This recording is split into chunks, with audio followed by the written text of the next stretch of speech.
You have nothing. You are nothing.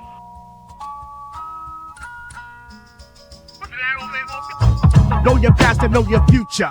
You are nothing. You can build nothing. Know your past and know your future. You can produce nothing. You can create nothing. Your present is the gift that can prepare you like a future. Read between the line, hit you like taxes and fines. Know your future, know your future, know your future. Or get stuff into the hooper. Right, we're rolling. We are back with yet another one. And this week is not like the other ones because this week we are joined by our third family member, our sister. How do I introduce you? You are so phenomenal. It's crazy.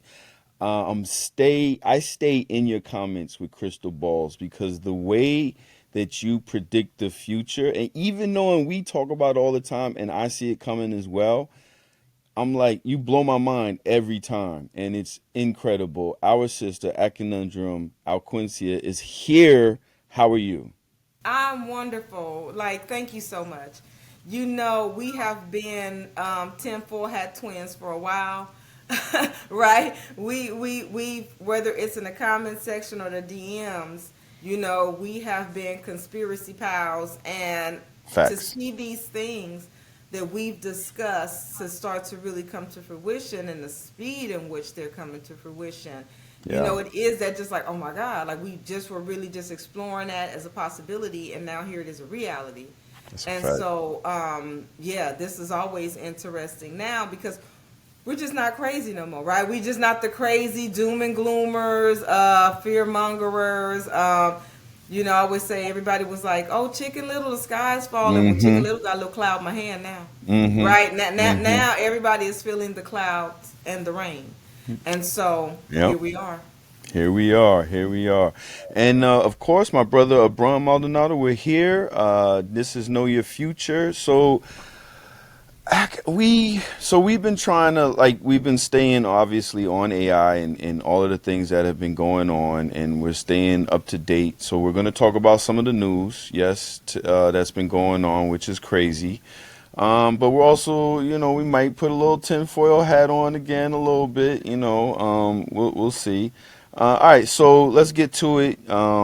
It's been a crazy week. Almost every week has been a crazy week. So this week, OpenAI dropped something kind of huge, and I'm hearing a lot of positive reviews on it.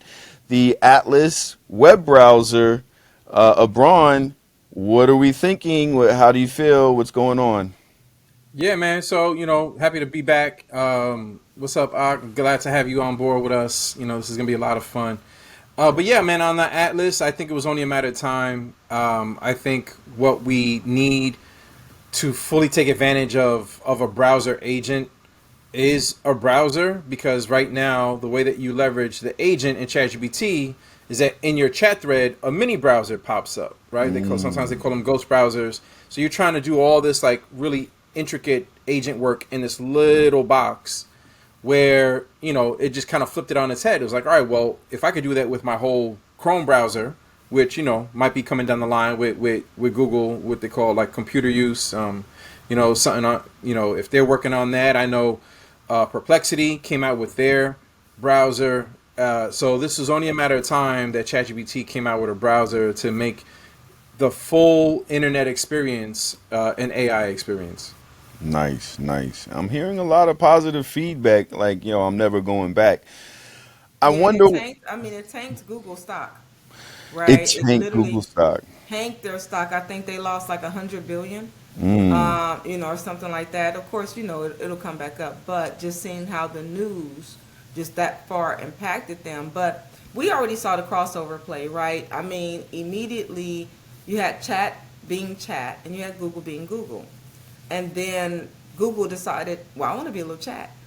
So next thing you know, AI is providing the information, right? And so people started to feel like their website traffic had delayed and they were being utilized and scrubbed, and AI was providing answers. So then, OpenAI said, okay, well, I'm gonna be a little bit of Google, right? So now here you go. good point. Here's the information and the website. So now it's a matter of I feel like what specialization really became premier, and I think it is the immediate answer. That's what people want.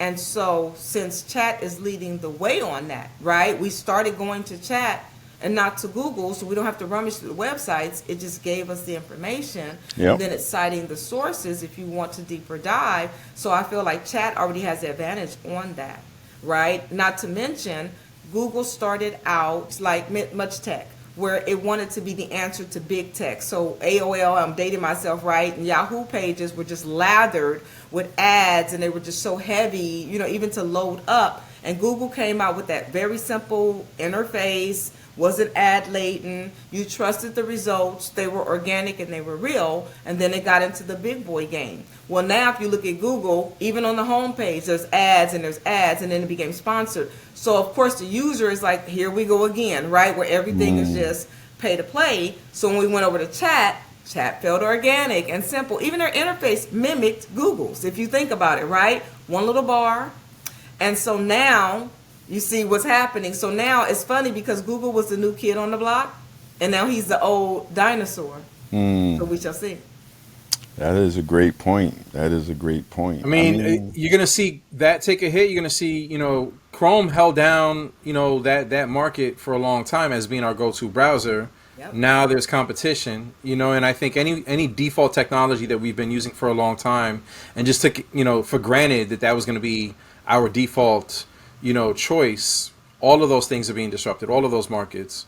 Another use case that I saw this week, you know, even what we're doing right now, content creation, you can go on a YouTube, you know, page, click on a YouTube video, and just hit in the browser, like, what's this video about? You know what I mean? Like, just give me the TLDR.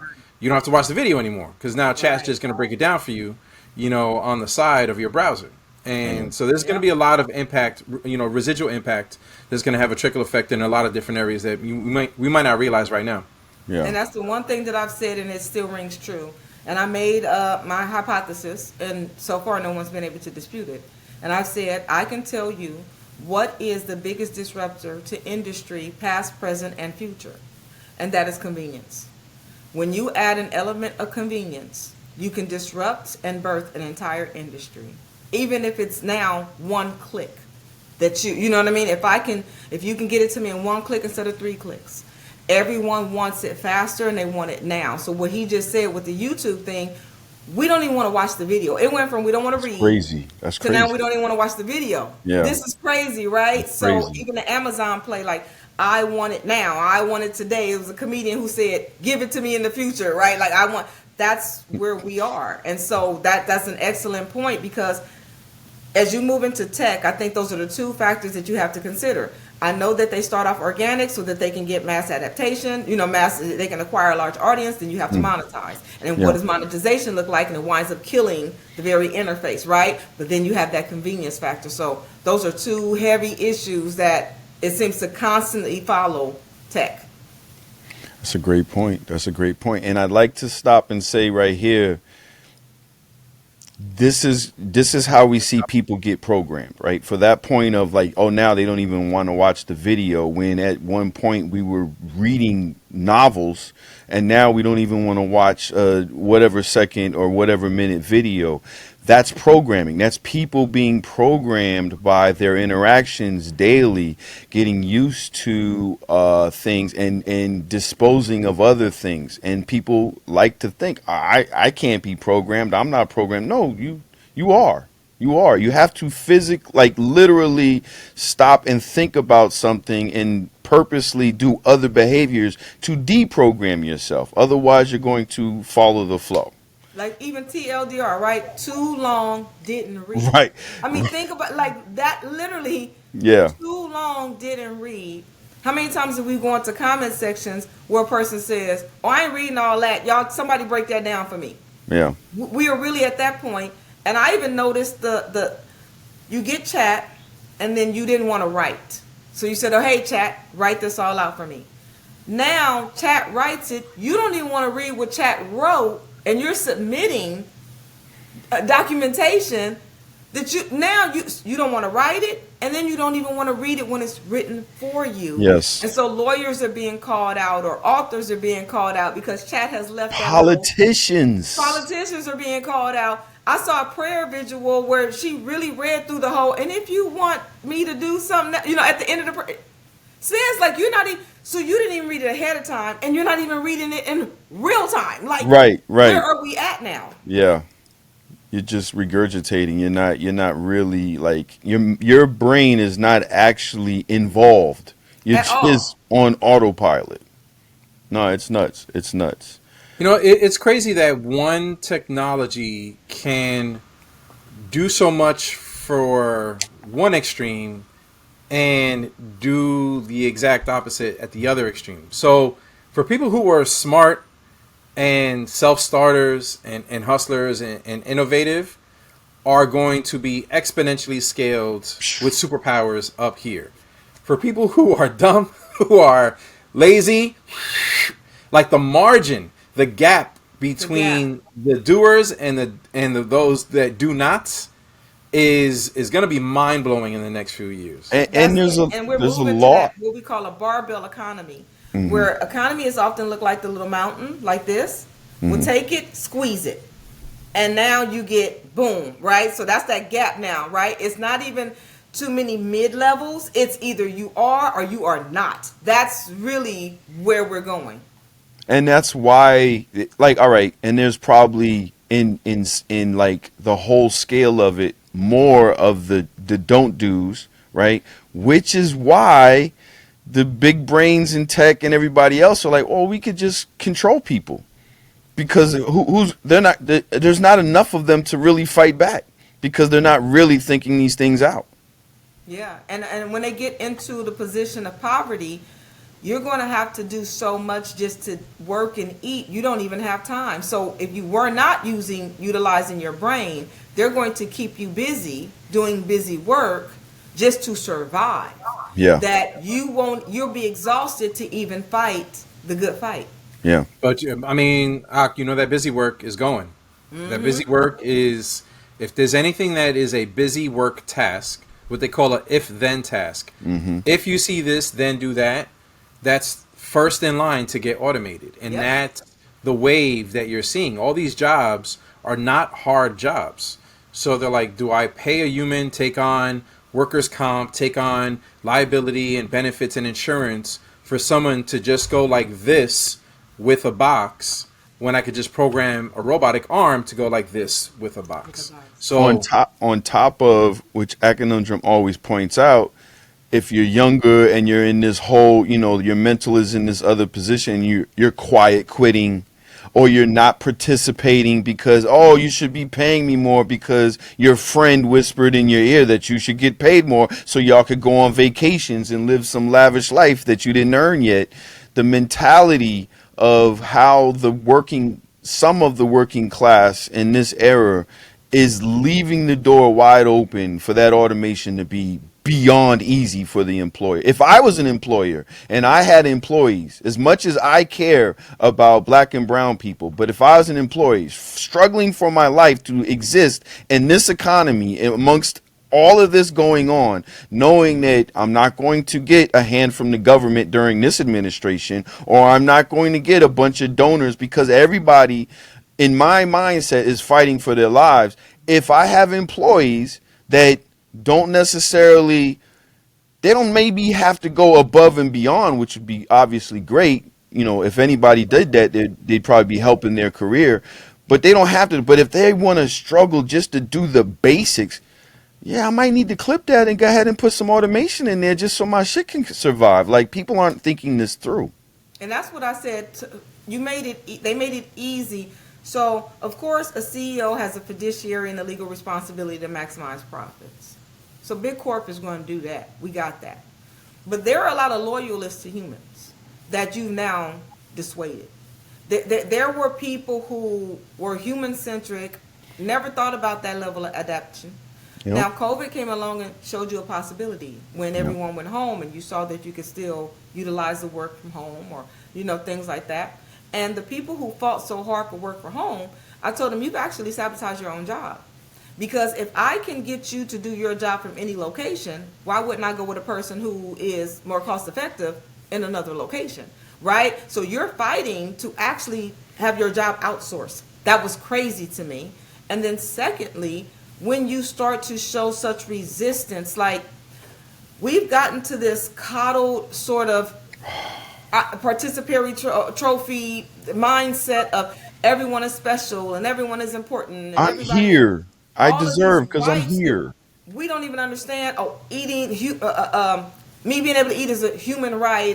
Housing is a right. And so what do we work for then? If I'm born and I'm supposed to have shelter bestowed upon me, food, insurance, simply because I exist, now I'm at the mindset of entitlement that I walk into a job with, and I start looking at the job like, you're lucky to have me here. There's a mindset that shifted, and so now we are at that FAFO.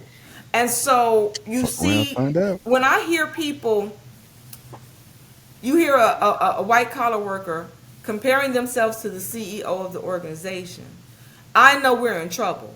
When you're saying, well, the CEO doesn't have to come in, why do I? I Nuts. know we're in trouble.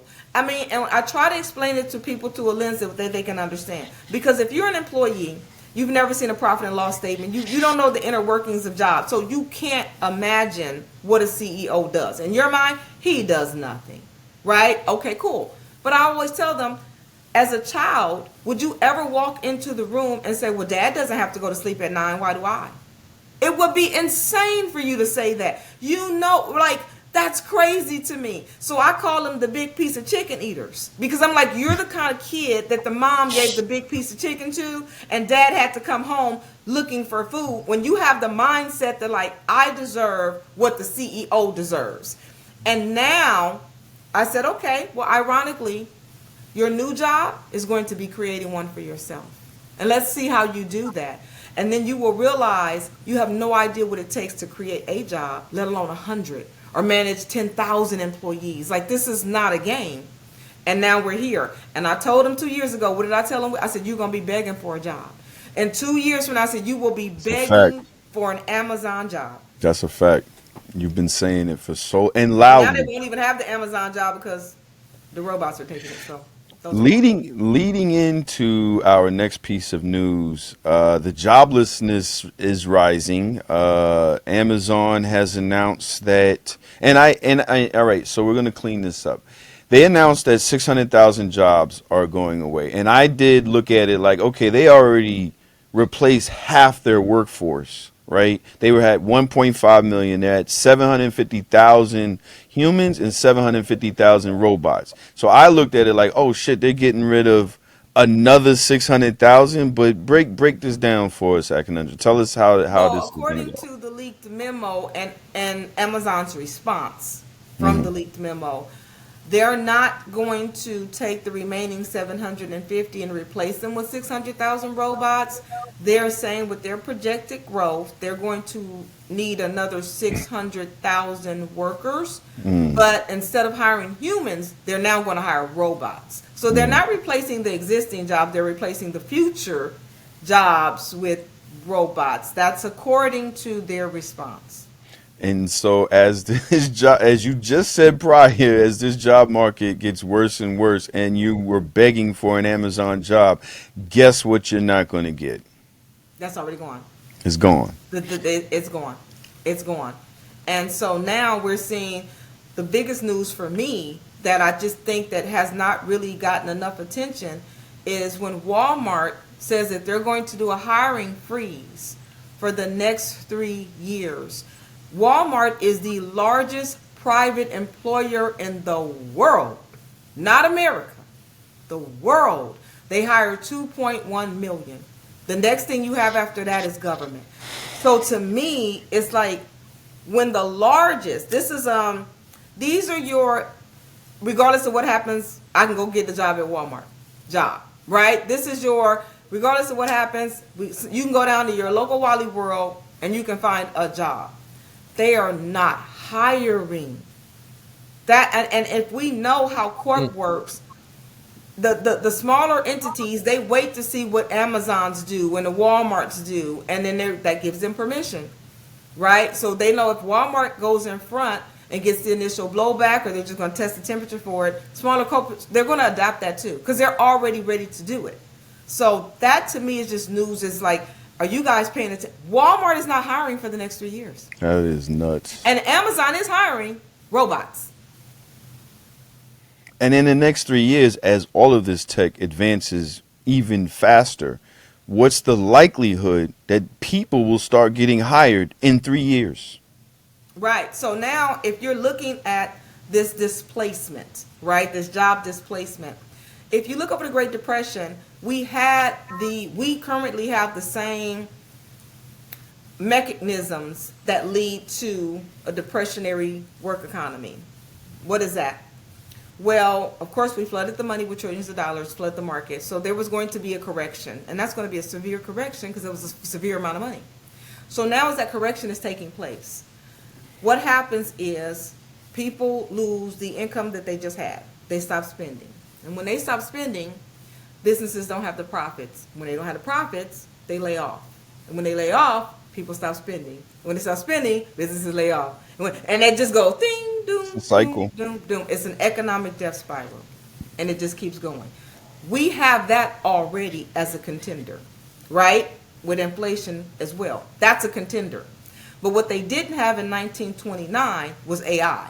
So not only do we have that already existing pressure that's going to lead to massive job loss, now we have AI that is accelerating that job loss, right? And so I've created a solution for this. And because everyone's not going to be able to adapt to AI. You're just not going to be able to upskill. Even people who, I think it was was Accenture, they just laid off 11,000, and they said we wanted to train them for AI, but they just could not adapt fast enough.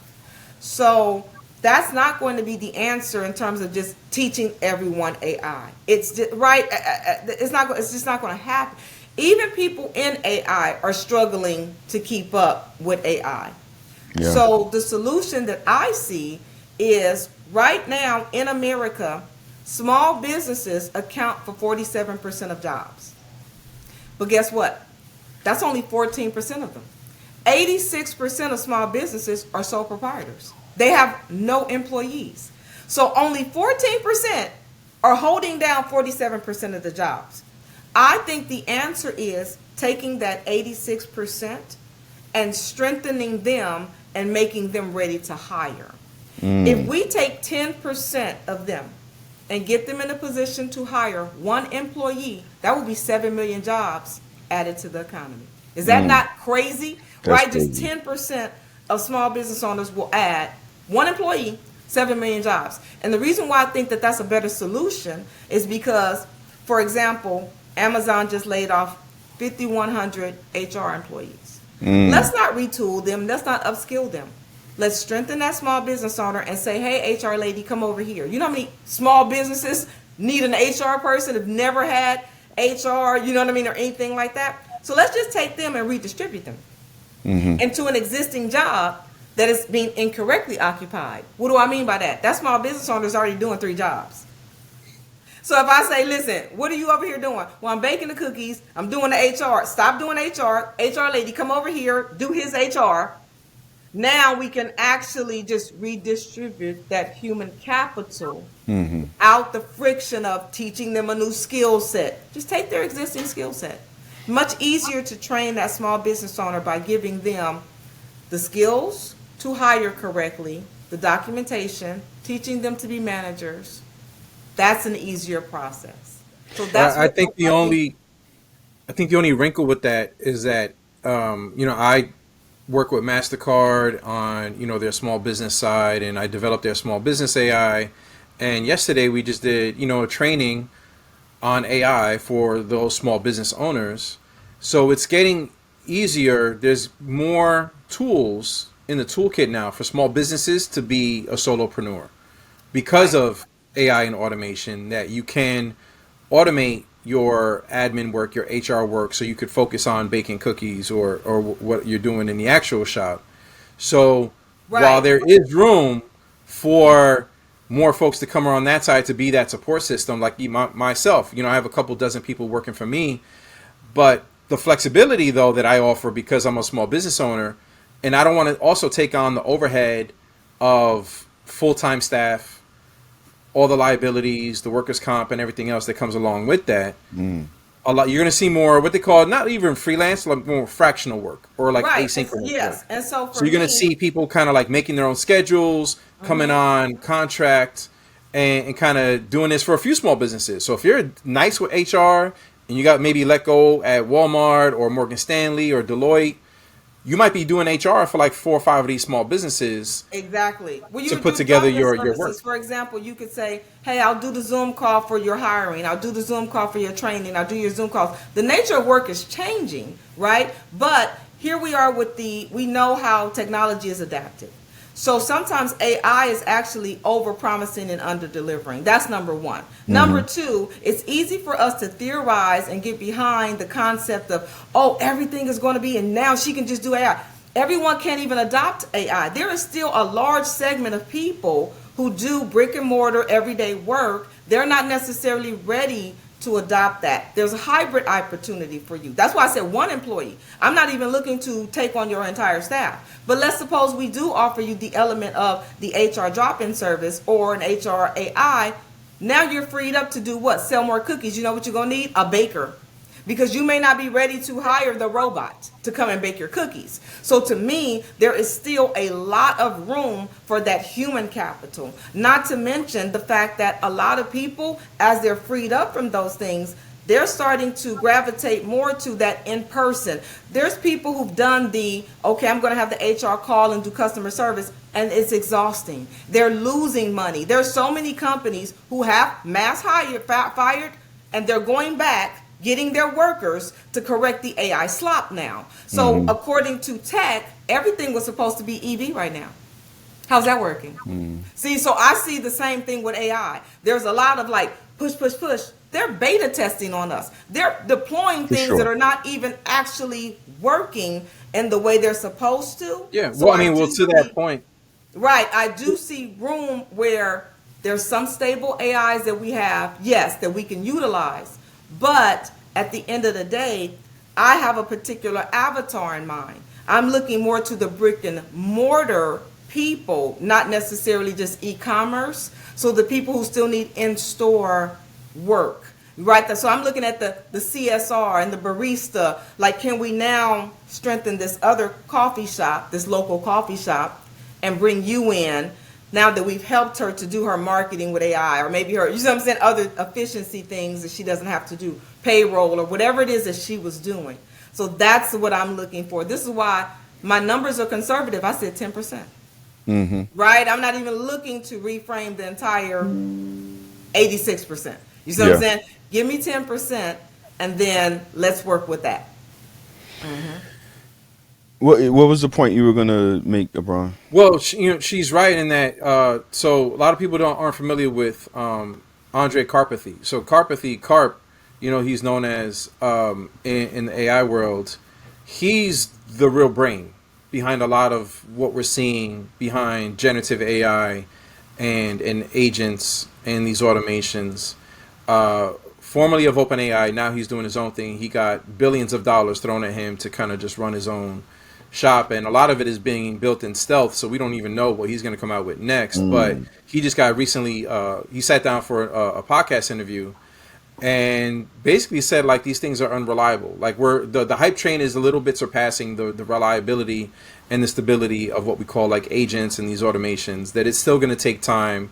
It's still going to be a few years. These things are not as good as everyone thinks they are, and it's still going to take enterprise years to really make this shift over. So we have time, right? I mean, but to your point with, in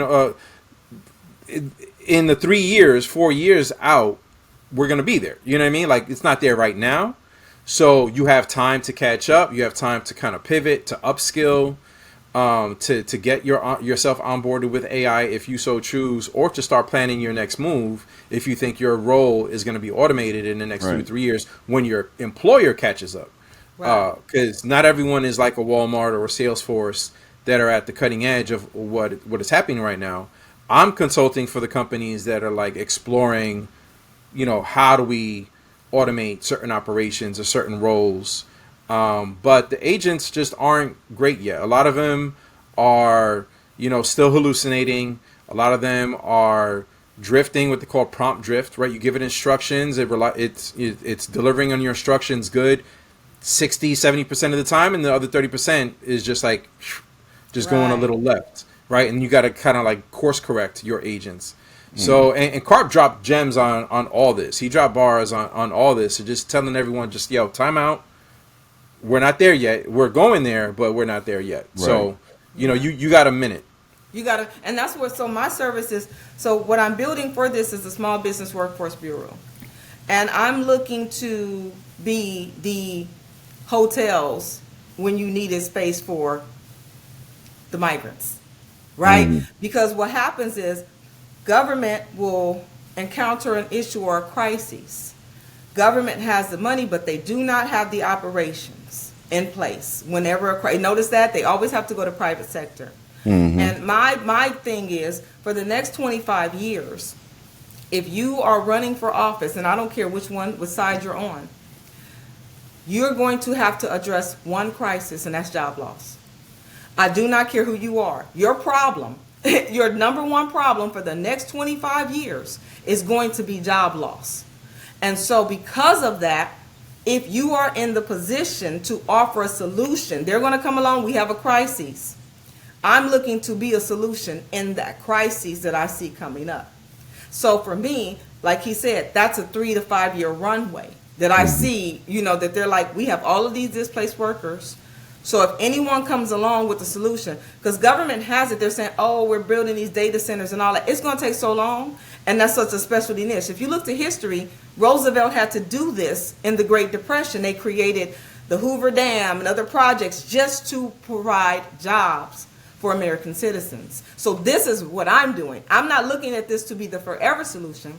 I'm looking at this to be, we have a job crisis right now. If we start to just redistribute some of this, human labor until we really start to figure this out, what it's going to look like, where it's going, that at least creates a buffer, because there's 134 million jobs technically, right, that are occupied. And at the rate that AI is eating and the rate that the economy is eating the jobs, we just lost 2 million jobs in the last 24 months.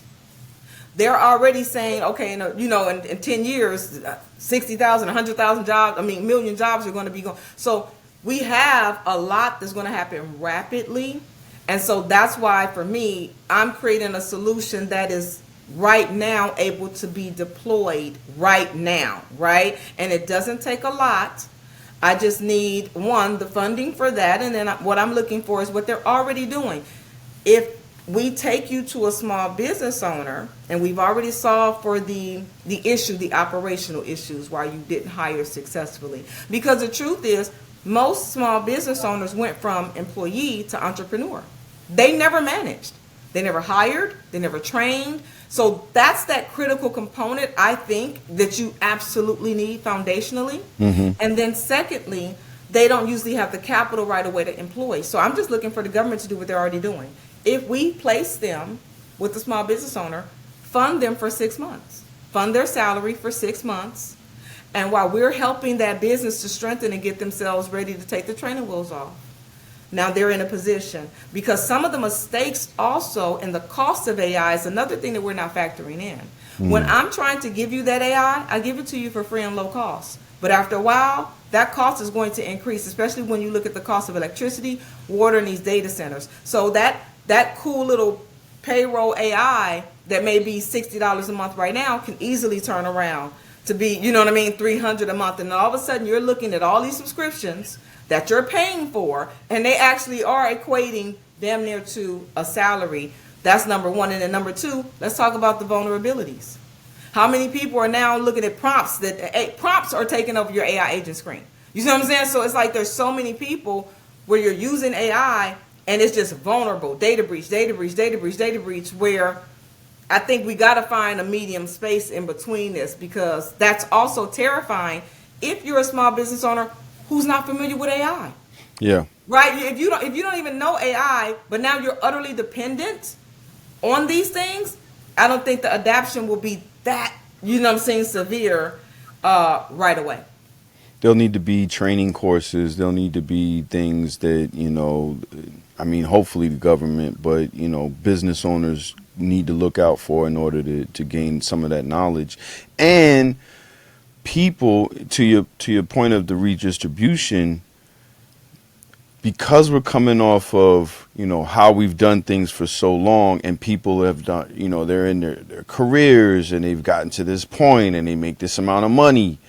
Because this whole thing is changing, if they get laid off from an Amazon at HR and need to be redistributed to a small business in HR, they then have to realize that means your salary's changing, so your life needs to change anyway. But there's the upside, obviously, to that is better a smaller salary than no salary.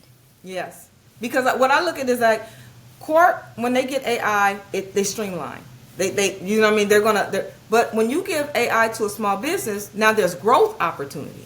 You see? So now this person who had no employees, if we can get them to one, you see what I'm saying? Just one person, that's 7 million jobs, just 10% of them. So that's why I'm looking at, like, that's a minimal amount. It's just one. We're not even trying to make them the next, you see what I'm saying? Like JP Morgan. We're just like, if we can take these small businesses that are currently existing, because if you're still alive today as a small business owner, brick and mortar, you're doing something right.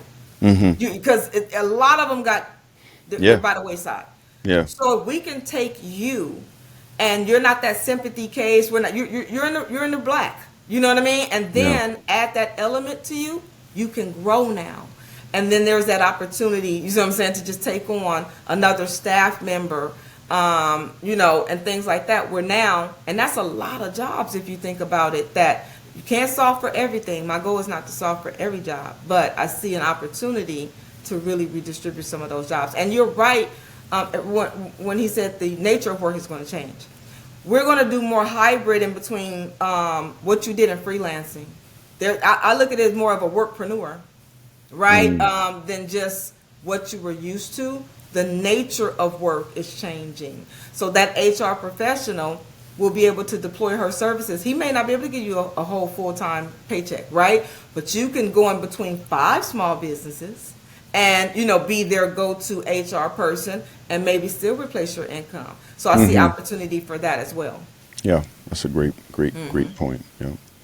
When I do trainings for people on AI, or when I'm on stage, I focus a lot on, like, what are the human skills that will go up in value as we have to coexist with AI and hand off a lot of things that we were doing that probably belong with the AI to do, right?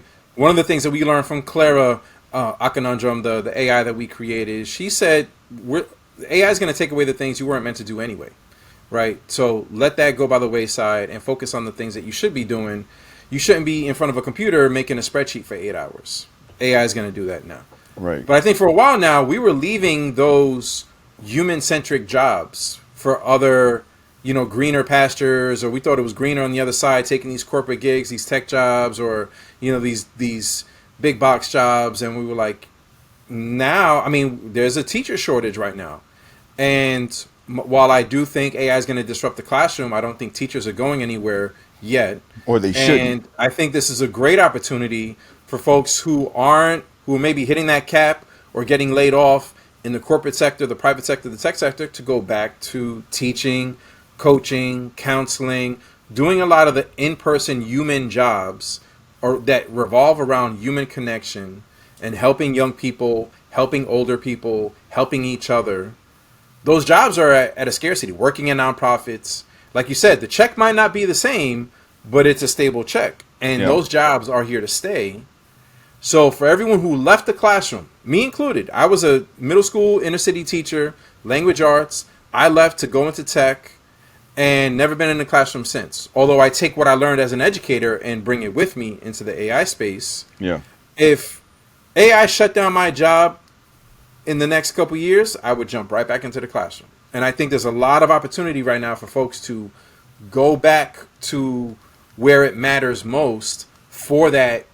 I don't want to just call it the backup check or the stable check, but they're still waving their hands like, yo, we need you over here. There's a need for talent over here. So are you mad that you got laid off at the door that got closed in your face? Come back over here where the community needs you. Well, Yeah. and I think you may remember a post that I did a long time ago, probably like a year ago. I said that I believe, my theory is that you'll have 3 different tiers of products and services and value, right? Value tiers.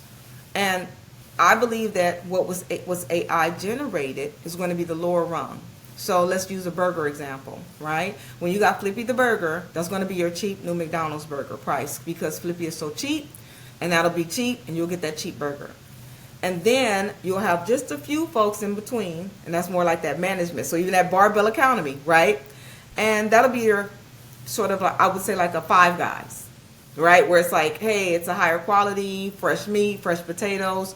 Humans are making it, but we're using a little bit of it, And then you're going to have your Benihana style artisan. I love burgers. I'm a chef. This is what I do. And I said that I believe what is human made is going to increase in value. I believe that the same way we look at man made, right? When you say, oh, okay, that was handmade. Handmade is artisan. It goes up.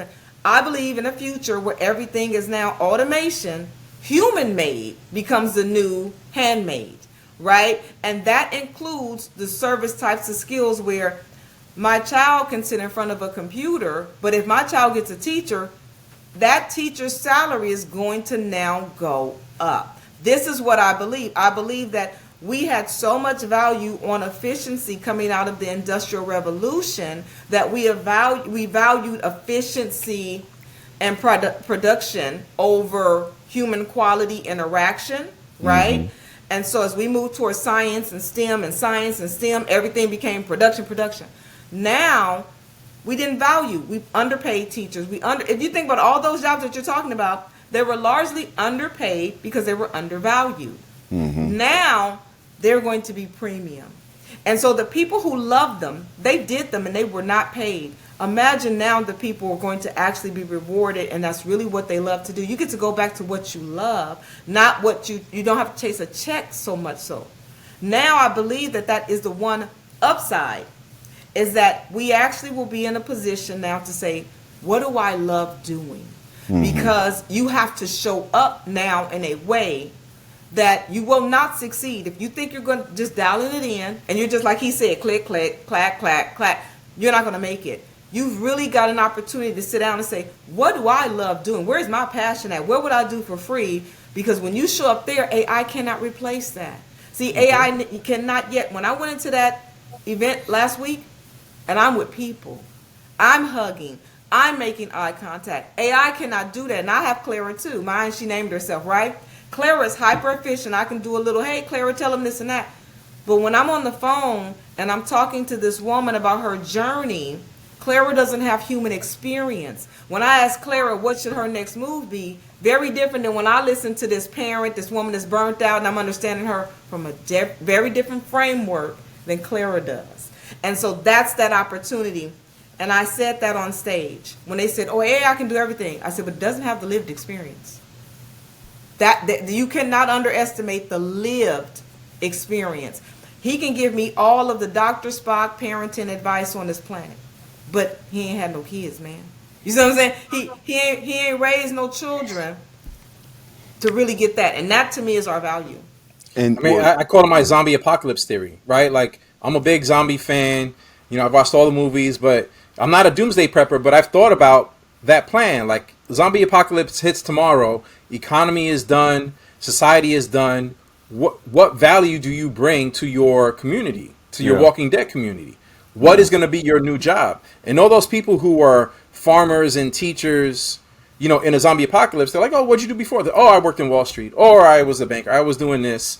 Now you've adapted to your new role, but you've kind of went back to what Akanundrum's point is, like, what did you truly love doing before you took that corporate gig? And since I have that foundational skill as an educator when I was in the classroom, if all this went away tomorrow, I'd be coaching, I'd be teaching, I'd be doing something with kids. You know what I mean? So I think a lot of us at least have to start refining that other skill set that we've maybe had in the past or that we could do. If you have a hobby that you love doing, you might want to start refining that to become a small business, entrepreneur running that hobby as a business, or just prepping that, like, if this shuts down, at least I have that to go back to. And I'm not going to belabor this, but I want to hone in on what he just said. If you do have that sort of a hobby, show your work. This is going to be the difference. See, our brain right now, if I look at this, my brain says this was made on an assembly line, by a machine, by a factory. I give it a certain value. But if you turn that camera on and show yourself literally sawing out every piece and filing it and showing all of the little intricacies and everything, I'm like, oh, bet, $400. The value just went up. So that's what I'm telling everyone. When you do your human skill, show the work, because that's what increases the value on it. When I actually see you putting in that time and that effort, very different value set. And so when you love something, regardless of what you're doing, what we say, document the process and show the steps, because now I don't see it as an automation, immediate, just like that's what it was. So that too. Right? If you're a leather tanner, like, let us see the work. Let us see you drilling. Let us see you doing that. Because now, like I said, handmade becomes the new human made. You see what I'm saying? And that's what we're going to value. I just actually, I posted this not too long ago. Flex posted something saying that he hopes, or it's a general statement saying, like, hopes talent comes back. And I posted saying, I think with AI, talent will be the focus. But those that necessarily don't have talent, like a natural talent towards something, they're going to have to go back to what we've all come up with, which is called mastering your craft. And a lot of, when digital took over, we saw an explosion of people who didn't have an understanding of what a craft was, or didn't, they just jumped into something and they turned the camera on because they could buy it for $100 now instead of $1,000. And then they became video directors because they could point that camera and open up iMovie. And then videos went from, a light budget of $10,000 to get a music video done. And that's like a piece of crap video, to them wanting a Hollywood level video for $500, right? And then so that happened a lot through different genre or different industries or whatever the case is. And then you have this explosion of people, or I'm a DJ now, or I'm a videographer now, or I'm a director now, or I'm a this, I'm that, because they simply do it. But they're never even thinking about mastering that craft, because they're not even looking at it as a craft. And that's what I think we're going to have to go back to. But you know what? That's part of the natural ebb and flow. We will have something, it'll be valuable, everyone jumps on it, it devalues, and then it makes the general public yearn for the value of that thing. And I feel like we're on that tail end of that part. Right? And it happens so quickly. Usually it takes decades for this sort of a thing to happen. But now with AI, it just happens so fast, right? We saw it even where, and it also comes down to, I would say, power. So in the industry, you had people who had these professions, and then they got power. And then they begin to gatekeep, and then they begin to abuse their power, right? So someone find a way to democratize things. And then you get, a newness and a freshness, and we're all celebrating like, yay, we now have SoundCloud. We can hear from folks that, they didn't have to pay to play system, or they didn't play the game, and you guys left real talent on the floor. So some of that had to become broken down. But then what happens is, now you overflooded with too much non-talent just because there's an ease of access. Now we go back to saying, well, Lord, we do need some of them gatekeepers. Lord, somebody needed to be there to tell some of y'all no. Somebody needed to be there to say, hey, you might want to get some PR coaching, and hey, you might want to work on, because y'all just showing up on stage barefoot with a microphone like, what? right? And so we're starting to now get a little bit more equilibrium, right? Where it's like, okay, I get it. They overdid it with the power, but we overdid it with the access, and we got to find a medium. But I think it's good to make people reappreciate. You know what I'm saying? Because they didn't appreciate, you know, you guys feel so underappreciated at one time. Now they're going back like, yo, my bad. I thought it was easy. But again, it goes back to the parent and child. When you're a child, oh, you know how to be the perfect parent. You got it all figured out. Then you get a child and you call your mama and your daddy on the phone and talk about, I'm so sorry, mama. Lord Jesus Christ, I did not know. I am so sorry, because now you're seen. And I feel like that's just where we are, right? The consumer assumed, just like that employee, oh, that CEO don't do nothing. Great, have at it. Now you become a CEO. Because it's so funny to me when I talk to people, they know everything these corporations should be doing. Oh, they know everything. And then I say, okay, well, good, go make your own job. Well, wait, I don't know how to, it's not that easy, huh? And now those same people are like, okay, it's my bad. You see what I'm saying? I didn't realize you gotta, what do we say as an entrepreneur? We say, we eat what we kill. Right. Well, you got people, me, you, we go out there and we hunt. We got to hunt. We got to hunt him. We got to kill him. We got to pluck him, defeather him. Honey, a job is basically at this point having DoorDash bring your hot chicken to you. Okay? And what's happening now is now they got to get out there and hunt. And they like, yo, wait, what? So I got to hunt the chicken? Yes. And what you don't know is, honey, your food fights back. See, what you don't know is that your food, you can cut his head off and he'll still run from you. That's a missile. See, what you don't know, right? So now they're like, oh my God, it's not that easy. But what I feel like will happen after 18 months of unemployment, you get into a new system where somebody says, come over here, here's your job, make your money. You will have a whole new attitude adjustment. You will have a whole new appreciation. And it was needed. Absolutely. I mean, reluctantly, every small business owner, myself included, has to be a content creator now. Whether you know, before you were like, I'm a CEO, but I'm an introvert, or I'm up here kind of calling the shots. I don't want to be in front of the camera. We don't have that choice now, right? Because the more that you're out there, the more clientele come to your business. So you have to learn a new skill to earn that new check.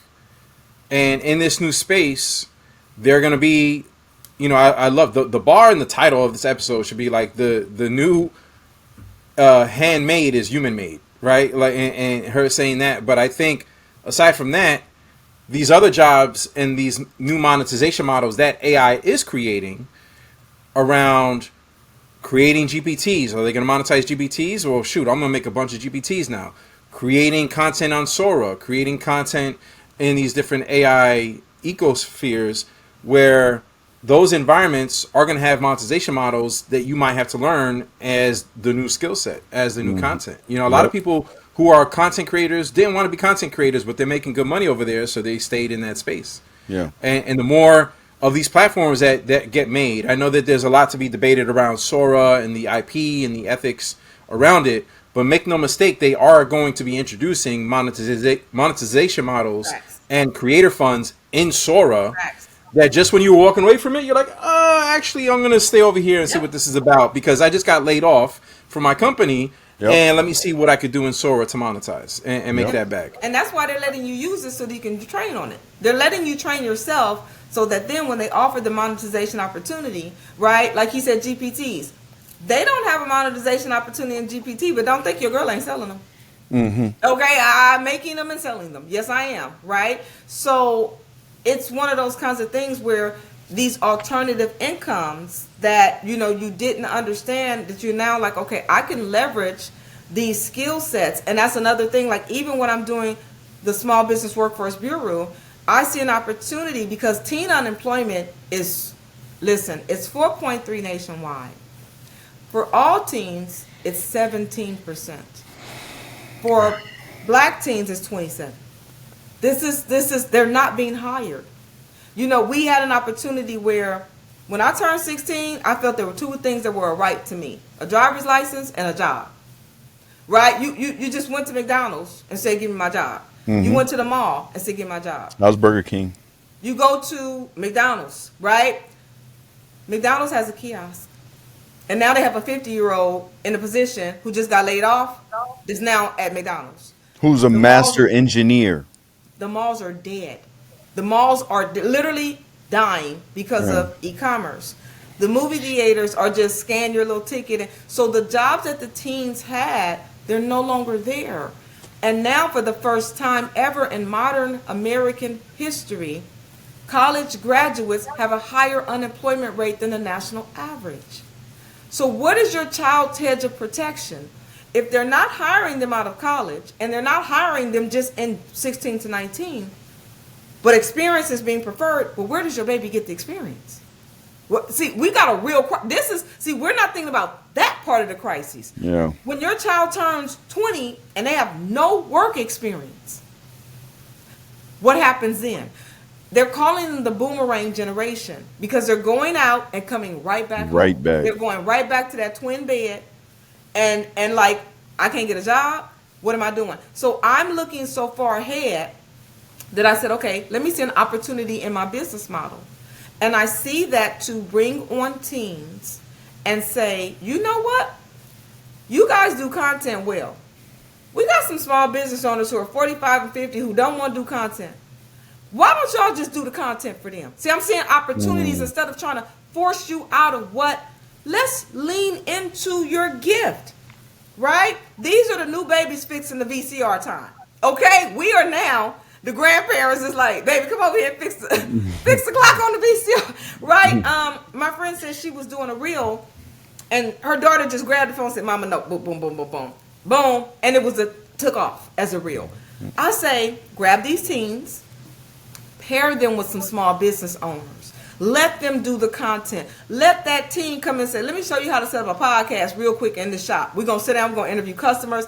Let that baby lean into these new digital, right? Mom, I got Soar. Let me show you how to do your little stuff on Soar. We're going to set you up. I'm going to show you how to do your mini chat. I'm going to set you something. Let these kids lean into that and pair them with business owners who need it. Yeah. That's what I'm looking at right now. This kid can now see that he can get internship at that small business possibly, right? He ended up doing a couple of cookies too, and he's doing the social media for them. And now this kid is now filling up their resume. And they're also now maybe even creating a new opportunity for themselves that they did not see. That's how I'm thinking about that. You know what I mean? So, because at some point, we're getting overwhelmed again. When they gave us these new fancy tools, we started doing everything. So now I got to master my craft of baking cookies. Okay, now I got QuickBooks. Now I got content. Now I got to do this. Now I got to do that. And you got the OGs telling you, y'all lucky back in my day. You see what I'm saying? And now you're walk feeling to school guilty. for 5 miles. Right, that you're not doing every single thing. Now you're like, now I got to get on TikTok and I got to. That's what I realized was the problem. So now I do believe some will acquiesce to it, but there's still people who will be like, baby, I don't have time for all that damn TikTok stuff. Can you just get me a little TikToker? And right. And if we stop trying to do every damn job, we could give jobs away to people. That's what I'm saying. You literally have people who are doing 3 jobs. Yeah. That shouldn't be. Because she ain't even doing them all good. I mean, and that has more to do with pride. Because, you know, running a business, you got to accept, like, the rule of thumb is, like, if you're doing 5 things, pick the one thing that you want to do for your business and delegate the rest. You know, and they think they could do it all, and they want to do all the things. And sometimes, like, I've had to go through this many times in my life where, like, I started in a creative space. The business that I started in that creative space grew. And I had to take on more of a business role rather than staying in the creative space, and brought on more creatives to do the creative thing. Whether it was in music or now in AI, I was the core prompt engineer. I was the one kind of like creating things. And now I have a whole team for that. And I got to be like the face of it. I would love to be jamming out, building things with the rest of my team. I can't. I got to do all the administrative stuff. I got to pay everybody. I got to, do the meetings and do all the client-facing stuff that no one else wants to do because they just want to be in a cave building and developing. Yeah. And that was a decision. It was just like, all right, well, if I wanted to stay in that creative space, then I had to hire someone to run the business and run in the sales and the biz dev. And you can't always do both. And the people who do the development stuff, they don't want nothing to do with the business side. They don't want nothing to do with clients. So when you start growing as a business, you're going to have to pick. You're going to have to pick, and then you create opportunities for everyone else to come on board who's looking for work, who's hungry, and will take anything you're willing to pay them, just to stay stable, to have a few things going on because they have a few of you. They have a few of these clients that are cooking and have these small businesses that they're doing their freelance work for. And as long as you got something to give them, but you got to let it go. You got to, you got to delegate. And I think that one of the main reasons, like, I do strategies with entrepreneurs. I have now talked to thousands of small businesses owners. The main issue with that winds up being they started out and they don't have the income yet to hire. So remember, the same pressure that corporations were feeling about, I don't know if I'm coming. Oh, small businesses were getting that too. They want to hire somebody and they talking about, I'm gonna need 4,500. They were not ready to do the little freelance stuff yet. A lot of, in the last 10 years, it was, oh no, I need a salary, and they didn't have that yet. So a lot of the times the solopreneur, they were doing the roles out of necessity. It wasn't that they wanted to do the roles. They're stretched, right? But then you get the tools that seemingly made life easier. So you buy into the concept that, oh, I can just do Photoshop now. I can just, so I learned these tools, and I'm speaking for them too, because that was me. I learned all of this, After Effects and all that, because I didn't have the money to pay someone. So what happens is you just fall into a habit of doing, right? Like, oh, okay, I'm going to build my website right quick, and I'm going to do this, and I'm going to do that. And then you get into a rhythm before you even realize that you are actually over leveraged. And then you go out to hire. Now, that comes to the core problem that I said. Most of them were employee. They've never hired. They've never trained. They don't have SOPs. They don't have documentation. So what happens is they hire incorrectly. And then they meet a problem. You talk to them now and you say, oh, sis, I can help you with that, or I'll get somebody. You know what the main thing they say is? It's going to take me longer to show you how to do it than for me to do it myself. Because you don't have a training manual. You don't have, you see what I'm saying? So what happens is that's that point that stops them from growing. Yeah. That's exactly where they get stuck. Because then they hire someone and they're like, I paid her this money, she ain't working right, and now you done got into a big blow up, and now you got trust issues. And wasted time. You know what I'm saying? So time. now you're just like, and it's like, well, did you correctly even teach her what she was supposed to do? Yeah. How did she, right? So that's why I said that's the nucleus. First, we got to teach you how to onboard, which is, do you have your training manuals? Do you have your job description? Do you even know step by step? Do you have your flows? That's why I said that's the key. Yeah. And so I'm with you.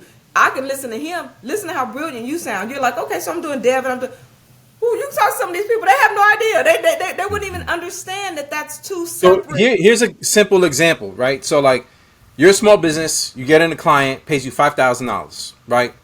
You're going to do all that work yourself, and you're going to keep that $5K, right? But now, if you have AI and you have fractional support from like freelancers, you maybe drop, let's say, $250, let's say even $500. I know I'm spending well over $500 on like AI subscriptions, right? So you have AI tools at your disposal. You're dropping $500 a month. So now you're taking home $45. But now you bring on somebody that's doing freelance for work for you. You give them $1,000 out of that $5,000. So now you're only taking home $3,500 from that $5,000. So you're like, oh man, I'm taking a hit. But now you can handle 2, 3, 4, 5 clients. Scale. Then, so before, oh, I was bringing home 35. Now you're bringing home 7. Now you're bringing home 10 because you were able to scale with the extra human support and with the AI support, and you've kind of let go and you've welcomed that support. Rather than just be like, nah, I'm going to just do it old school. I'm going to do it my way. And you could set your clock to how much you're going to bring in every month, how much you're going to bring in every year. But now if you start sharing the wealth, sharing the responsibility, you're bringing in less per clip, but you're bringing in More. more. And Yeah. see, that's the mindset. And really, it's that mindset that has to shift, right? That, like, because they don't see that opportunity in terms of, they're just like, I got 5,000. I don't know when I'm going to get another. I got back pills to pay. So they don't really even see, like, you know, what you're saying in terms of being able to grow from that. And so that's where that minds, just that transition, right? And that's why I'm like, if I can just pay the salary for the 6 months, get them used to seeing, like, wow, having extra hands on deck, my sales have grown, you know, or wow, they implemented and they put in an AI for me that freed me up from this. My sales have grown. Now they're like, okay, who else can I bring on to make myself grow? So that's exactly, but you know, look at how much has been afforded to us in the last 5 years in terms of these AI and the fractional work. You had to have an employee that understood the mindset of, let me split off also, not be trying to demand too much. They had to kind of go without, you know what I mean? To be like, okay, wait a minute, let me try to get 2 or 3 coins, you know, from a few places too. So it's like we had the tech that had to meet the opportunity and the mindset and the conditions, and all of that has come together now to me to make a great opportunity for those who see it. That is the key for those who see it. And so we've covered a lot, right? We talked about how people are programmed, right? How programming happens when you're set in your way. And then we talked about what's coming with AI and the jobs and the joblessness that's coming. But there are solutions. We talked about the solutions that are possible. But the couple of the key things y'all both said, I don't know if y'all realize it or not, it might need to be some pain in lives before that mindset can be deprogrammed and rearranged in order to get to those solutions. It might need to be, oh, I was out of work for 18 months, or, you know, or I saw my family members being out of work and losing their house, or, you know, there's going to be a lot of bad things that happen from this job market loss. And so that pain in life is going to force reset your brain pattern in order to pick up and do things that you're not used to doing. But if you're smart, is what we're saying, if you're smart and you can see that now and avoid some of that pain, you can get things happening before the pain hits in a larger scale. Look, Absolutely. And I mean, I said it in 2020. In March of 2020, I made the hashtag pivot or perish. Because I saw that this was New World Order. It's no longer conspiracy. Biden said it out of his mouth. They're literally using the term New World Order. So this is not, we understand. yeah. And I knew that it was never going back. I knew that this was literally the great reset, right? Because the way we've been living is not sustainable. It's simply not sustainable. The middle class is an illusion created by America. If you look over history, we've never had a promise of an income simply because you got a degree in this thing. You had to work for your value, your worth, right? You had the feudalism, of course, you're inherited, you're born in a system, but you never just had that middle class. The middle class is propped up on someone else's exploitation. This is a fact. Yeah. And so now we're at the point where all of that illusion has come down. It's not sustainable. It never really was, but we've been propping it up. So now because of that, yes, there is going to be a pain, and you were promised a fantasy, right? You were told, you do this, you do that, you do this, you do that, and that's it. And that's just never how the world has ever worked. We got so hinged on the word fair, right? Everyone is like, what's fair, fair, fair? And I always say, you know what else starts with fair? Fairy tales. Okay?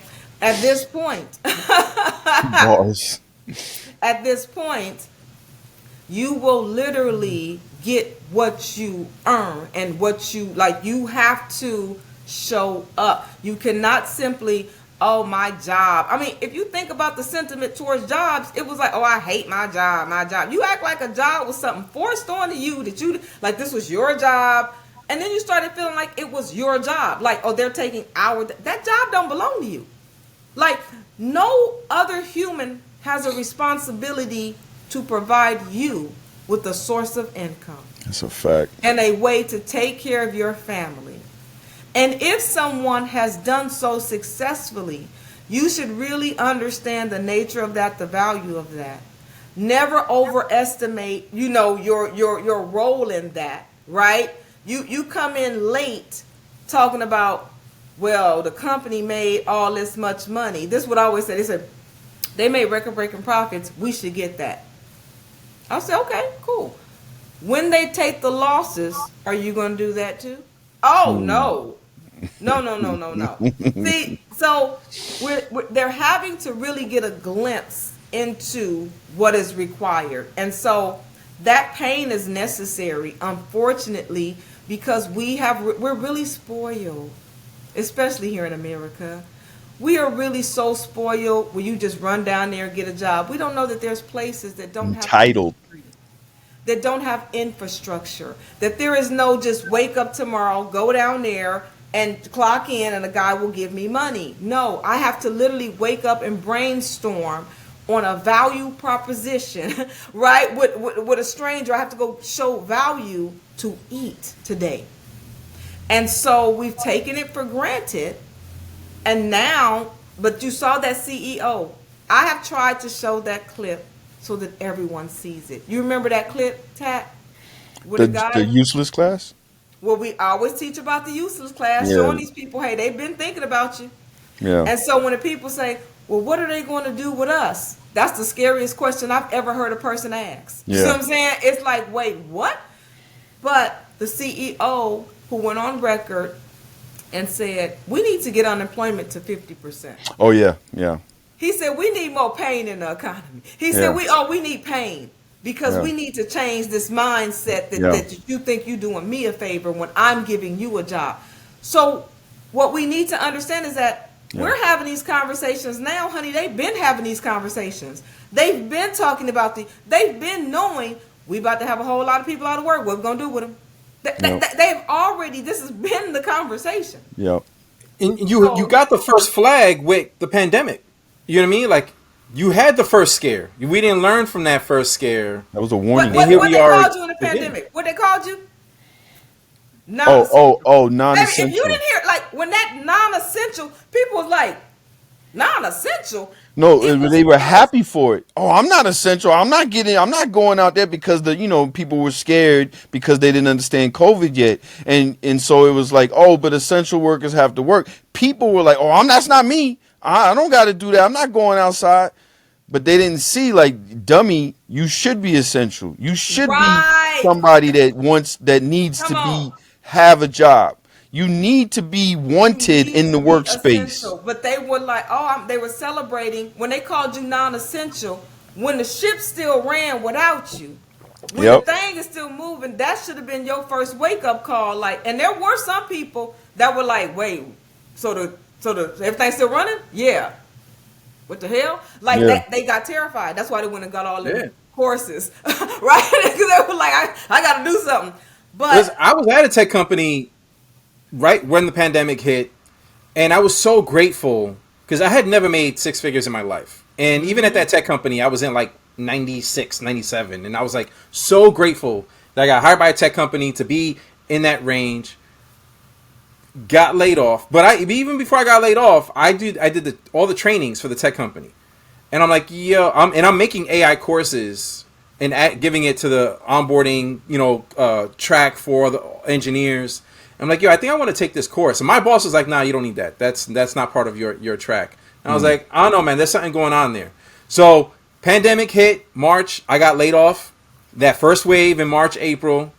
And during that pandemic, I went all in on AI because I knew what was coming. And I was, Tat, my story. I was one of the early ones. Yep. Fact. And I haven't looked back since. You know what I mean? And now I'm employing people. But I can only employ people to Akanundrum's point if I demonstrate value. If we collectively, not me, but as us as a team, demonstrate value to earn people's work. You know Yeah. what I mean? And Yeah. now we're the essential teams for where we're headed next. But a lot of people didn't pivot and upskill when that pandemic hit. They were like, "Oh, I'm getting double my unemployment. Actually, I quit and I still get unemployment." Because remember, you could only get unemployment if you got laid off. People were quitting jobs and getting unemployment and just And not sat on coming it. back to work. And see, Not going I back to told work. people, I said, that was the filtration system. See, you think you know who you are. Got the dummies first. They literally set up a condition, right, for you to sort yourself out. See, slavery throughout human history has been forced upon a population. And they've done different things for it, whether it was your ethnicity or your race, your gender. This new slavery, we're not going to force upon you. Will volunteer. We're looking for characteristics. We're looking for traits. So what they did was they just lay it down, make it real easy, and then everyone sorted themselves out.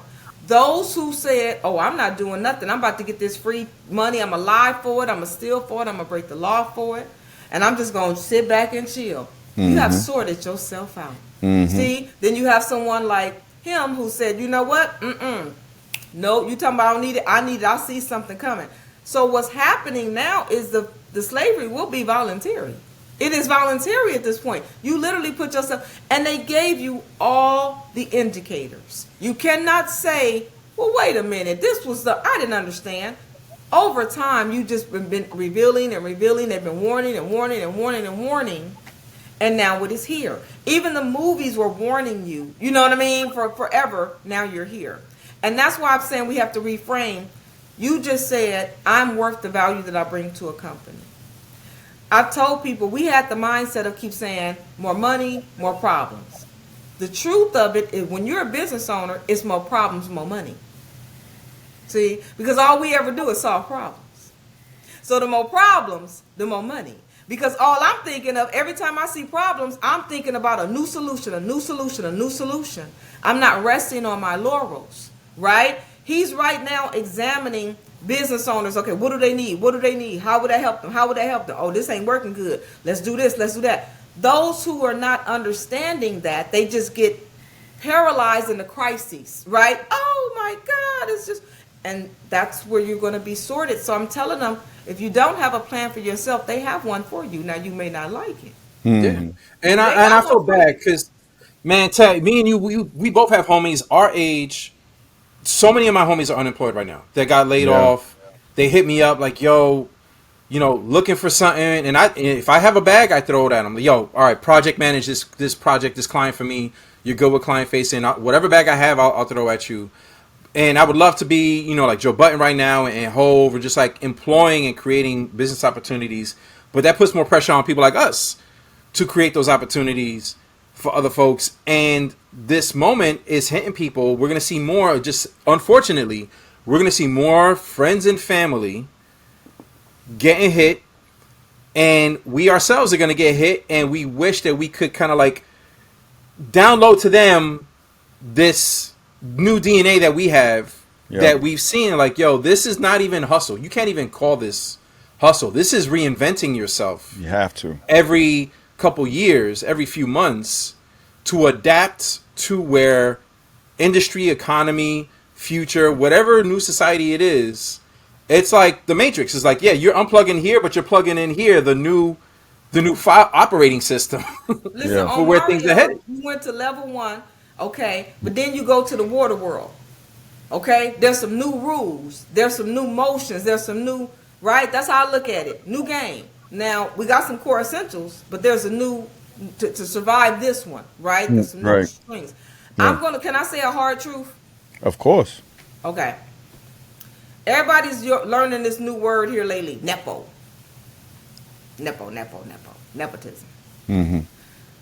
Nepotism destroys innovation, business, growth, because you place into position people who have not earned said position, but because of their proximity to you. Be it familial, be it family, friend, whatever that is, you place them into position. That destroys companies, and we've seen it all the time. You give it to your son, he's a CEO, he's not equipped. Baby, nepotism destroys small business too. Nepotism destroys small business. The same way when we are like, okay, well, this is my friend, and that's what I'm trying to tell people. When they come, okay, you can't hire your friends. You can, but you got to make sure that your friend was already skilled to do the job. Do not force your friend into a position.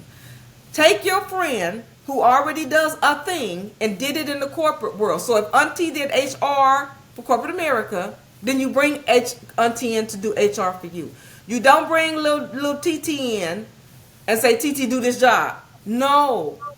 So we have to hire correctly. And also, I'm of the mindset, we've got to stop hiring solely for that I'm giving you a check.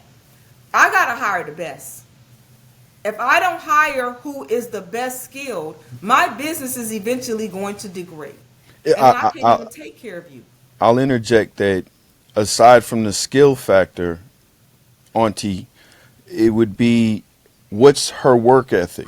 Because if she has a high work ethic but doesn't know this skill, I'm not worried because I know she's going to learn that skill. She's going to take the time because of her work ethic to learn that skill. And then when she learns that skill because of her work ethic, she's going to be very good at that skill.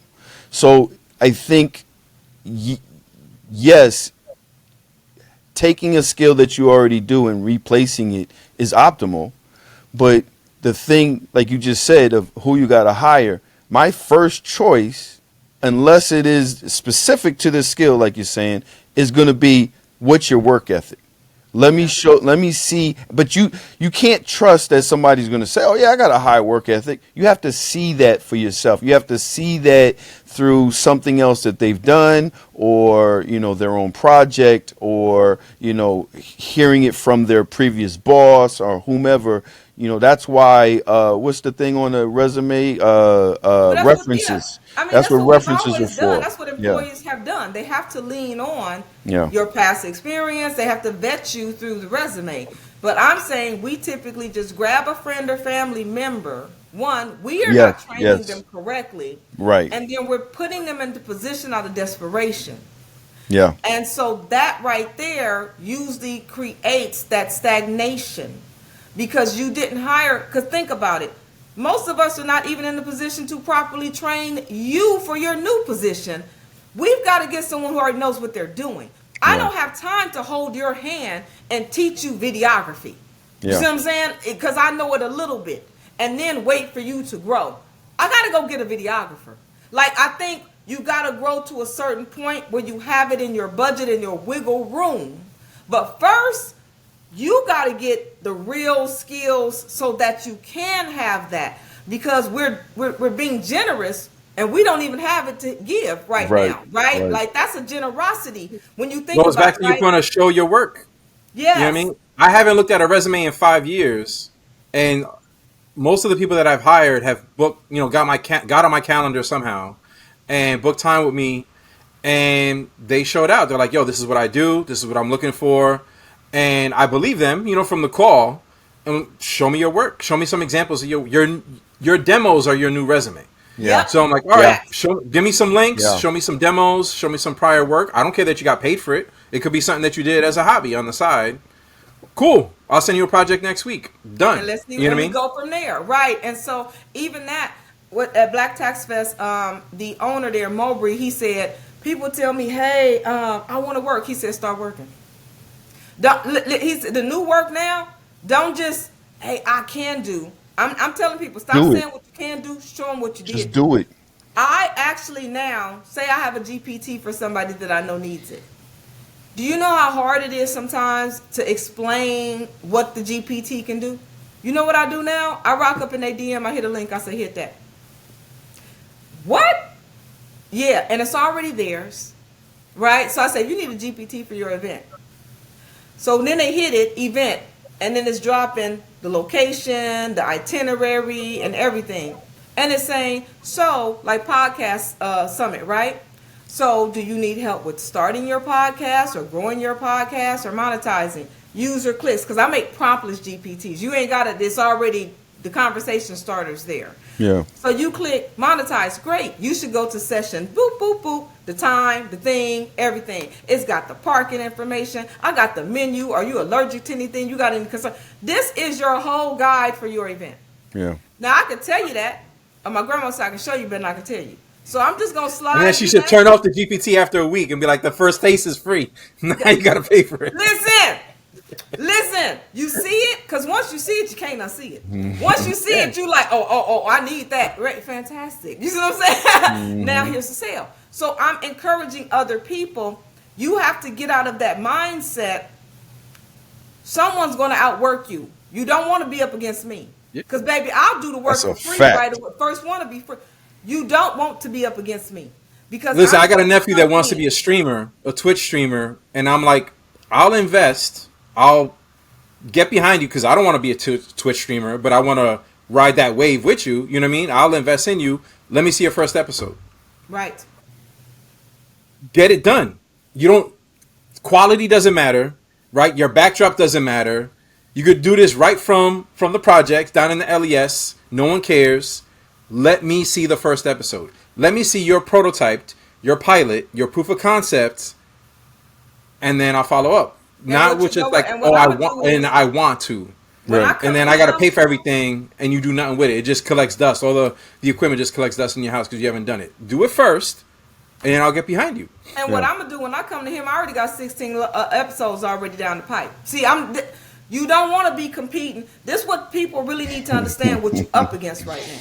Yeah. You are up against, this is no longer the easy breezy world where we just give you because, it's the right thing to do.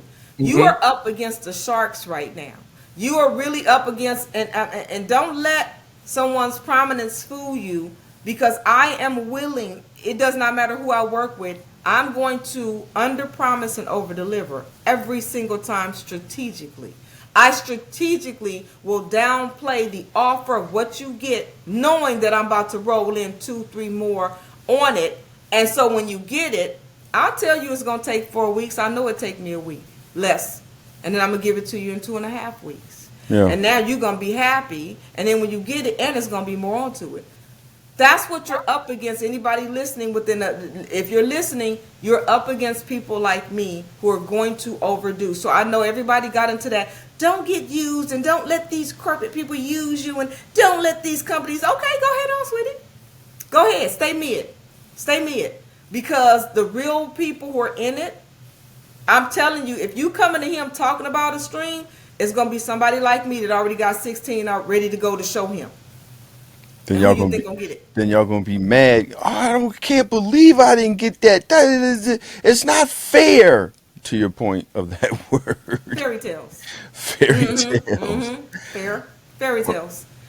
So that's and this is where it's at. But I also think the world is doing a forced segmentation. You had all these people calling themselves entrepreneurs who are like, I need a campaign. And this is going to hurt some feelings when I say this. Please. I'm not getting sales. And I need everybody please come rally around me. No, let me tell you something. You need to go back to the workforce, or you need to go back to the drawing board.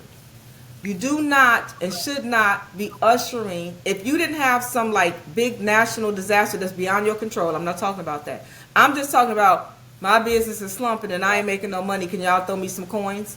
What? What are you talking about? And we ought to be ashamed of ourselves for doing that. I think that's a generational thing, though. You're supposed to be coming up with a new product, a new position. You've got to go back to the drawing board. So what's happening now, they're falling by the wayside. So if the air is getting thinner for the people who really do what they do.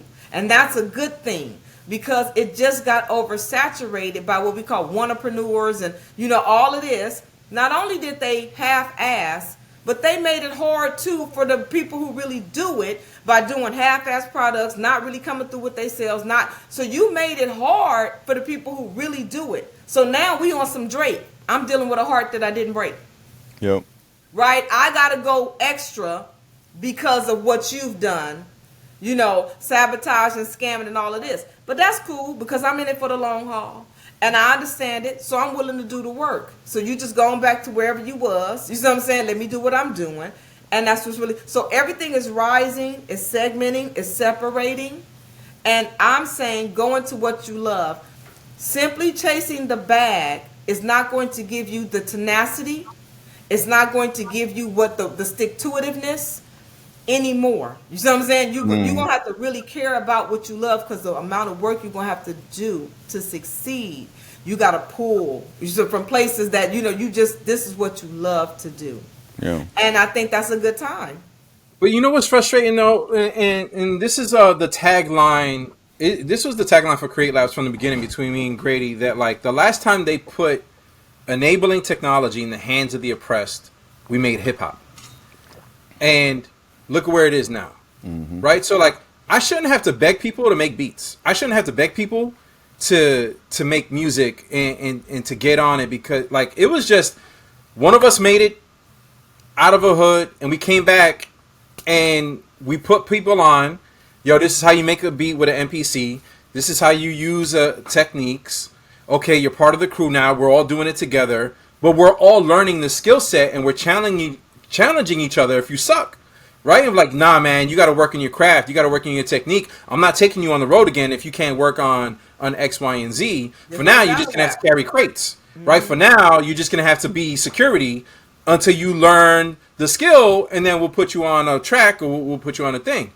We need to hold that same accountability now around AI and be like, yo, we could all be making a bag if you just learn how to fuck with a GPT. We're you know what I mean? Like, start there. If you know how to make a GPT, cool, then I'll give you the next project that's like one level up. And then like the more client work comes in, we're all going to break that bread together. But if you're not messing around with that, you can hold a street team sign for me outside. I'm not going to put you on the boards yet. You know what I mean? And like, this is the same accountability with your crew that you had with hip hop. We need to do the same thing with this next technology. I think to that point, yes, right? And that's what we're here giving tools for, but we're missing the pain. Like that point in life, in our timeline, when hip hop was created, there was like the hood was pain. Like it was like there was like that's why hip hop was created, to get that message out. Right. You know what I'm saying? And that's why hip hop was created, to get that message out of like, here's our story of pain, because damn, this is crazy. And because of the success of that, we have less pain in our communities now. But here's the thing. This summarizes it exactly. So it's the same cyclical ebb and flow that I talked about at the beginning. And it's best illustrated with this quote. Hard times make strong men. Strong men make good times. Good times make weak men. Weak people. And weak men make hard times. See, we are at the weak man part of life. And that is why the hard time is coming. You see? So it's cyclical. And so it's coming back. So we don't have to create the pain. The pain is here. The pain is coming. It's on the way. And what you I'm haven't saying felt it. is that we no longer, because time has we doing different timelines now. Time ain't the same as it used to be no more. Time has now accelerated. So what I'm saying, for people who want to advance, we no longer have the time to give you in market. You had to learn that in the last 5 years. See, so what I'm saying is, for example, when I created my mentorship program, I recognized 4 pillars in business that were needed. Did not matter how small or large. The first pillar is admin systems operation. You need that, right? How does your business function? How does it work? Regardless of what scale, you have to have the system of transaction. The second pillar, branding, marketing, graphics. You at some capacity, you got to have a brand. You got to have those things, right? Third pillar, consumer psychology, PR, social media. You have to have that, right? Customer care and all of that. And the last pillar is finance, law, and tech. At some point, there's some. So you could be very minute on that, or you could be very broad. But you need those 4 legs under that table. If one of those legs are not in place, that table is going to fall. It's just rickety. Now, when I recognize that, for my mentor program, you had to have a degree that placed you in one of my pillars. I don't care what your business is. You can sell cupcakes. But if you got a law degree, you're in that finance, law, tech pillar. Now, what we did was we did a SWOT on everyone's business. And then we filled in those SWOTs. So we had an attorney who works with us. But she needed help with her graphics, her branding, her. So instead of me just trusting your instinct and your YouTube knowledge, you had to have a degree before I let you put your hands on her business. So what we did was we all took our talents and we worked on each other's businesses. And we strengthened each other's businesses. Now, why that helps me as an accelerant is this. I have an Avengers team.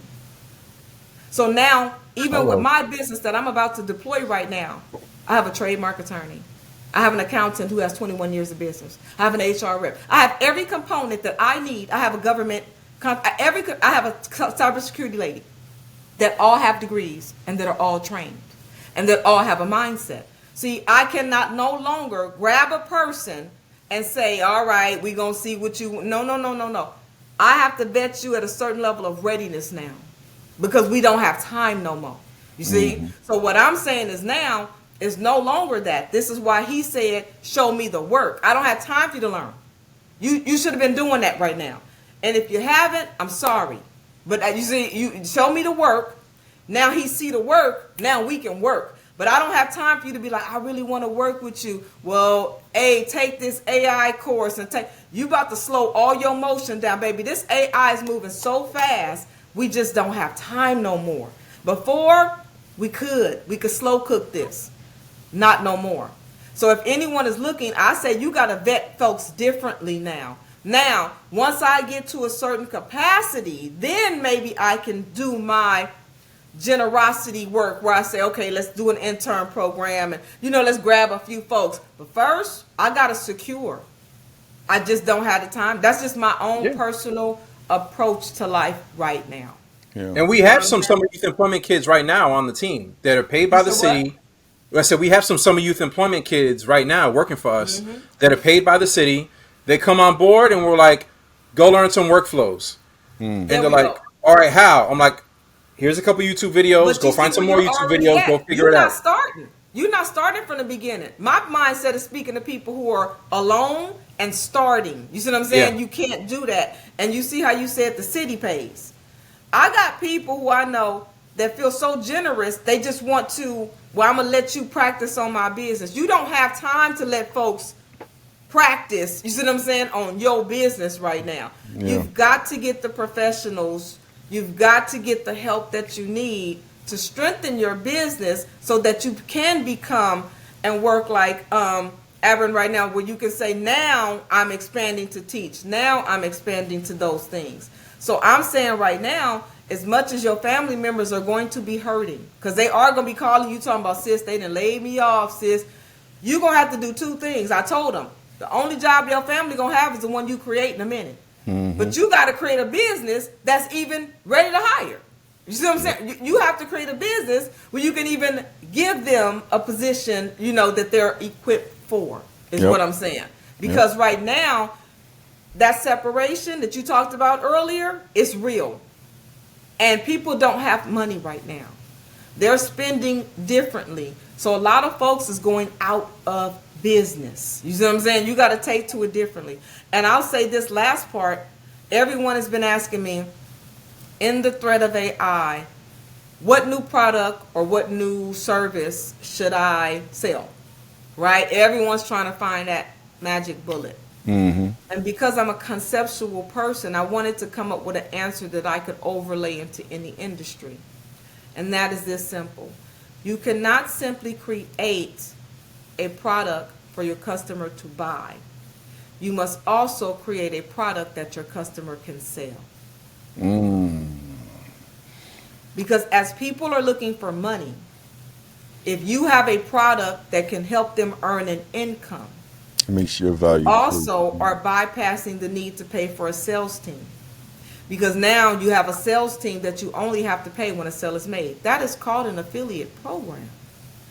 Find a product that can actually put a few little coins into your customer's hands as well, And now that's going to help you grow and help them get money. We're going to have to be the alternative streams of income for a lot of people who are just leaving a W-2, who do not have time to start a new business, or they don't know how to make a new hustle.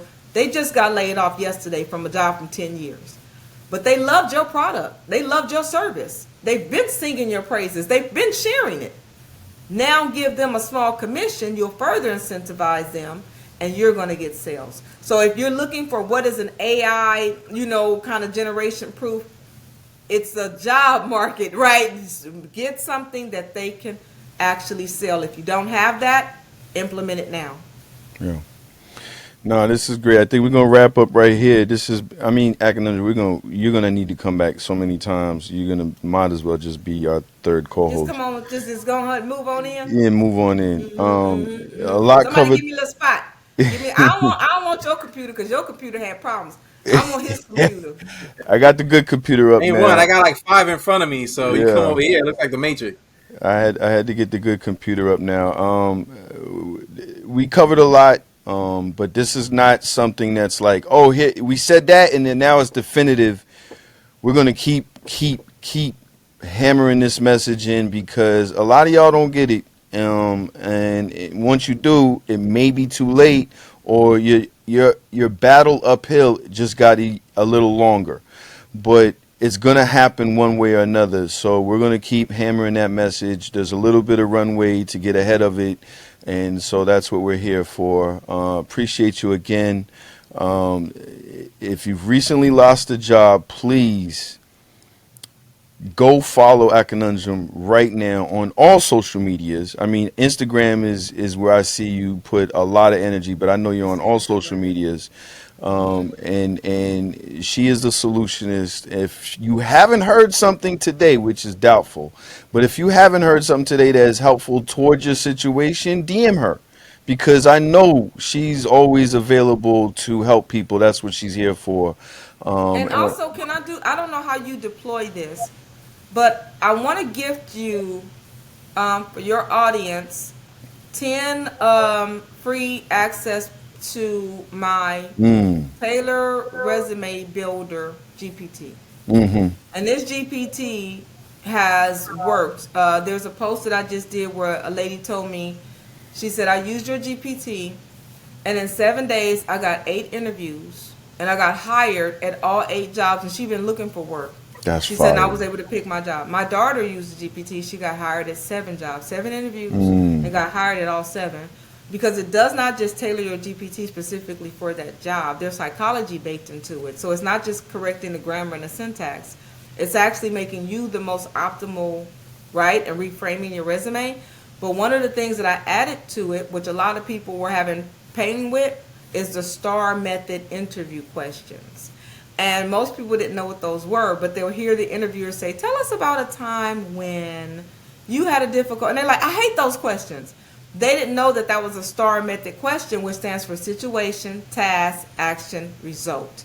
So you have to answer that question in a very specific way. So my GPT also, once it finds out the company and the job, it gives you the most 4 likely STAR method interview questions and the answers based on your resume and your job experience. So you're already prepared to go in ready to answer that question. And that's what they're saying, like, yeah, I never knew how to answer that question, and when I went in, I was nailing it. And so they're getting hired. So I would like to gift 10, it's $39.99 for the GPT, and of course it's unlimited use after that, but I would like to gift to your audience, I'll give you the coupon code or the discount, we'll fix that out, and then for 10 people who are looking for work, use it on yourself, use it on a family member or a friend who's looking for work right now. Protect this woman at all costs, because she is only going to make this civilization better. Please. Thank you so much. Appreciate you. We will be back soon with you, because there's some crypto stuff that you and I talk about all the time that I want to get to, but I might also get some other crypto people in here, so it could be a full crypto conversation. Abran, I know that's not necessarily a jam, but of course, I need you how you look at these things as well. That might be next time, I don't know, but stay tuned. But here it is, Know Your Future. I'm Tat Wizza. I'm Abran Maldonado, Create Labs. Alquencia, Akanundrum. Depends on where you know me from. Depends on where you know you're from. All right, and we will see you again. Peace. Peace, yo. Know your future, know your future, know your future. Or get stuff into the hooper.